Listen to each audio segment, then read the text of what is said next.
All right. So thank you everyone for coming. Um, so what I'm really excited about sharing is work that I've been doing for I think over a year now with Pratt Historic Preservation Program, an organization called the East New York Community Land Trust, and the Cypress Hills Local Development Corporation. So the title of the work, which has been a collective effort, is putting the brook back in Brooklyn. And this project focuses on what's the Jewel Street neighborhood in East New York, Brooklyn. And fortunate enough, we were able to secure a grant from the National Trust for Historic Preservation to do this research on Jewel Street's local culture and memory. And I just want to give a shout out also to Olivia Holland and Radia Karim for being the amazing graduate assistants on this project, and also to Vicky for connecting me to this East New York Community Land Trust group. Okay, so what I'd like to do is begin by discussing the neighborhood context of the Jewel Street neighborhood, which is in New York City. Next, I'll go into the issues of environmental inequality experienced by the neighborhood, and also details of our heritage engagement project, and then open the floor for discussion. So what is the whole or just Jewel Street neighborhood? So the Jewel Street neighborhood is a small neighborhood located in East New York, Brooklyn. And as you can see from the map, it's very close to Jamaica Bay and Howard Beach. And the neighborhood is primarily bounded by the Belt Parkway and Conduit Avenue. And it's also cut through by this major roadway called Linden Boulevard.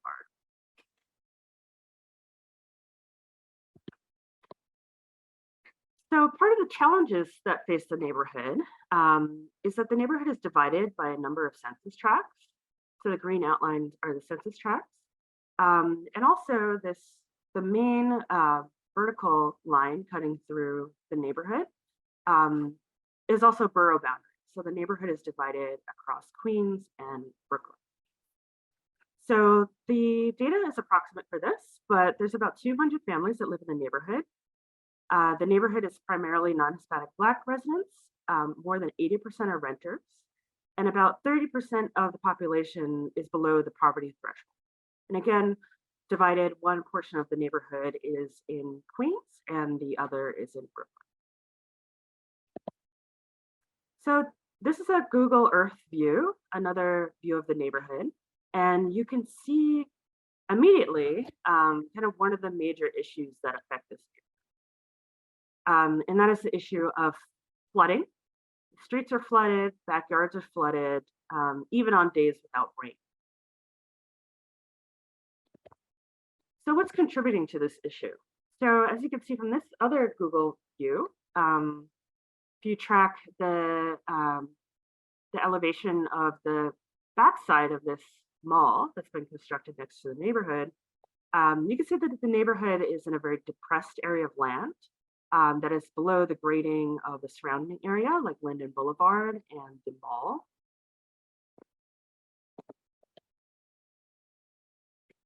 And also looking at a more regional view of the area, you could see that to the south is Spring Creek that actually winds through the neighborhood. And it also looks like there's some, there's likely some types of watershed water flow, through these green areas through the north of the neighborhood. So here are just some pictures of the Jewel Street neighborhood that were taken about a year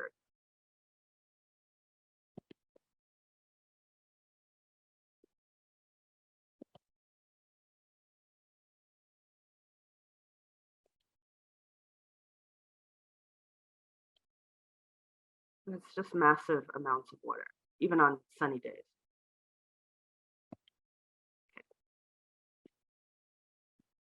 So overall, what's important about this neighborhood is that it's an example of environmental inequality and environmental racism that's happening right now in New York City. But luckily, um, partially in response to the pandemic, in 2020, the East New York Community Land Trust was founded. Um, and it was founded primarily in response to issues of the pandemic, exacerbating isolation, exacerbating poverty. But it became this larger movement of envisioning a more healthy and self-sustained East New York where people come before profit. And mainly the work of the East New York Community Land Trust is they want long-term residents to guide the future development in the neighborhood to fit their needs in recognition of these constant flooding issues. So to date, what the entity has been able to work on in collaboration with residents is it's pretty amazing. For example, they funded an independent engineering study to understand the issues of the neighborhood. This image is a picture from an April 2022 tour with agencies and elected officials. And there's been a number of subsequent meetings with agencies. And you know, what I think also is pretty amazing about the way this group works is that thus far they've been coordinating independently with each of these agencies, like the New York City Department of Environmental Protection, Department of Housing and Preservation and Development, which, you know, just is a real reflection of the organizing and the long-term work that has been going on in this community, that they're individually seeking and working with multiple city agencies at the same time.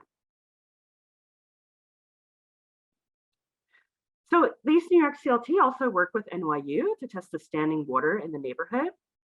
And one of the major findings from this is that the water is not only collected rainwater or stormwater, it contains human waste that is leaking from septic tanks. So one of the major issues in this neighborhood, why I'm calling it an example of our environmental inequality, is that the neighborhood was never connected to city stormwater or sewer systems. Both the single and multifamily buildings in the neighborhood have septic tanks for wastewater. And one of the issues that's emerging is that the septic tanks basically are sitting in saturated soil that's saturated with groundwater, leading the septic tanks to leak.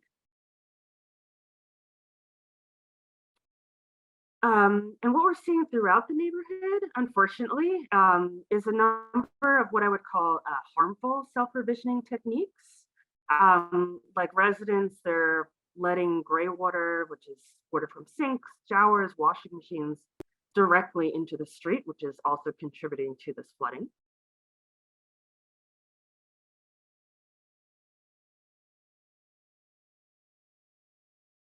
Another major issue going on in this neighborhood is that the neighborhood is zoned primarily residential and parklands, but there's a number of different what are currently illegal light industrial businesses going on in the neighborhood, which is likely contributing to further contamination of the water and the soil. And another issue going on in the neighborhood is that there's a number of people living in mobile homes throughout the neighborhood. It's not legal in the area, but some of these RVs are sitting on privately owned lots. So there must be some form of informal rental system going on in the neighborhood. And you know, what was written on the side of this trailer, see here in the handwriting, was, "Do you have a place to put us when you take this trailer?" So there's a real recognition among you know, residents who have formal tenure, informal tenure, that there is a risk of displacement given all the intersecting issues going on in this neighborhood. So to date, the CLT has put together, drawing upon residents' reactions, residents' work, you know, kind of like a manifesto, a demands from the city. Including the installation of a sewer and stormwater drainage system, meaningful engagement with residents, and also the inclusion of green stormwater infrastructure, among other requests. So to kind of jump into the research, the grant-funded research from the National Trust for Historic Preservation, one of the things that we've been really looking into is what are kind of new solutions or updated practices going on in the neighborhood that are drawing from recognition of this neighborhood, even though it's environmentally degraded, even though it's at risk, as in possession of its own set of cultural and historical resources. So the grant-funded research so far that we've been looking at is, how an understanding of historical ecology in the neighborhood can influence solutions. We've been documenting and looking into cultures of self-provisioning that have emerged in this neighborhood due to a lack of infrastructure. And also, through interviews with residents, resurfacing that there's, this multi-decade knowledge of flooding going on in the neighborhood and what are some of the lead causes of that. So from historical research, we were able to confirm something that the residents, many of them already knew, is that there is a buried creek in this neighborhood that passes directly through the areas that we are seeing the daylight flooding. So this was pretty significant. Again, in some ways confirming what was already known, but just laying out, a knowledge so that residents and so that we communicate with public recognition that this was a salt marsh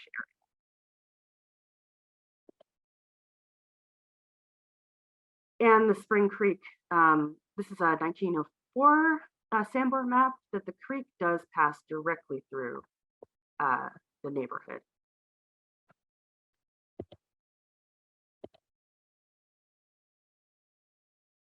What the CLT has been working on is, directly influencing and shaping city agency proposals that they meet the needs of existing residents.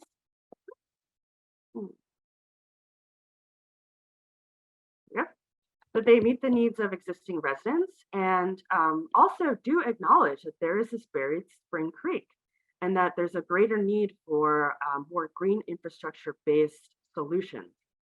Initially, a solution offered by the Department of Environmental Protection was raising the streets above the ground floor buildings in order to put in this more gravity oriented draining system that would work by gravity and also be pumped to existing stormwater and sewer infrastructure on Linden Boulevard.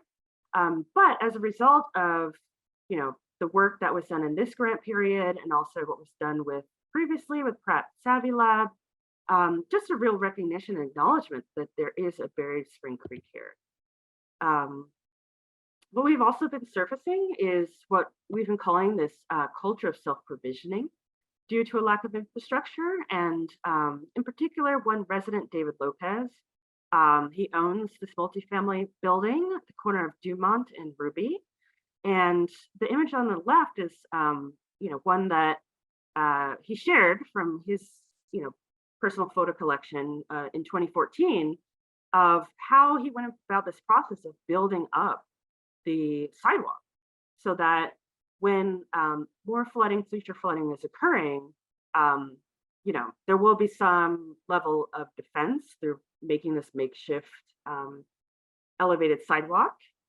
And also he was very passionate about, planting willow trees in the neighborhood, which, from an ecological perspective, it's kind of unclear to what extent the trees itself actually help to mitigate the flooding. But it's a recognition of these willows need a lot of water. And also, what was really resonated to a number of different residents was this kind of pastoral quality of the neighborhood. That it's very quiet, that the depressed land actually creates like a buffer from the surrounding sounds of the surrounding highways, but also just this kind of, amazing kind of pastoral quality that's in the neighborhood. And also too, from interviews that we conducted during an initial Zoom-based community workshop, was surfacing this multiple decade knowledge of why there's flooding in the issue in the neighborhood. So, for example, a resident was really keen to point out that a lot of the flooding is coming from the implementation of new residential areas, raised residential areas surrounding the neighborhood that are primarily impermeable surfaces that are basically creating this bathtub effect in the neighborhood. And we're also kind of able to corroborate this through looking at um, tax lot photographs from the 1940s, and that this neighborhood was always depressed in a lot of respects, and also had more permeable surfaces in the neighborhood. It wasn't paved. So enduring issues that are going on in the Jewel Streets. So what's been really great is that the CLT and the residents have pushed for the Department of Environmental Protection to add additional storm drainage catchment areas. And this is after from a couple months ago. If you remember from the previous images, how much water was there. Now this additional catchment area has really helped in some places to mitigate a lot of flooding. But some of the enduring issues that are going on are, of course, the decades of government inaction. You know, residents are still paying property taxes and paying privately for their septic tanks to be pumped, even though the issue is more systemic, having to do with the bathtub effect in the area and the groundwater that is saturating these old and outdated septic tanks. The neighborhood does act as an economic refuge for lower income residents and business owners. So it raises the issue of, you know, if this neighborhood is remediated, is treated, you know, what happens to lower income renters and businesses that have found this as a place of economic refuge? And of course, you know, not communities are not homogenous. So some residents desire upgrades to the neighborhood, and others are really prioritizing buyouts from their individual properties in order to leave.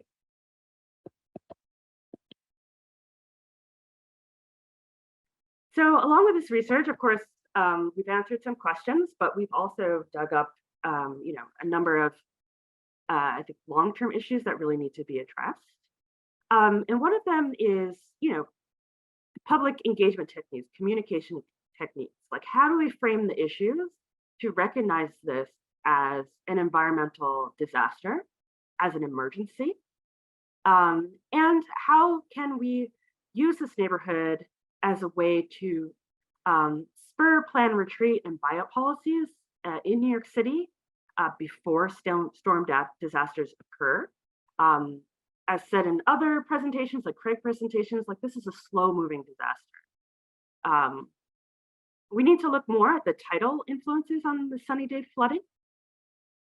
And also some of the proposals that are still being generated by the city are not very strong long-term solutions. Like the Department of Housing, Preservation and Development is proposing to give the CLT public land, which is amazing.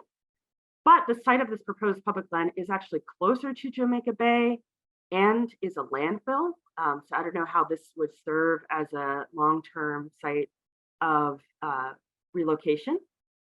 And then finally, if the land is going to be vacated, if there is going to be planned retreat, what aspects of the community need to be preserved and interpreted over time? And finally, this, you know, I think the research from this grant project and Green Infrastructure Studio currently going on at Pratt and previous research really requires looking at this neighborhood from a more regional perspective in order to understand comprehensively what are the risks and what are potential future solutions, and how a regional perspective can help to shape policy not only for this neighborhood, but for, you know, the number of neighborhoods in Jamaica Bay that are consistently affected by flooding.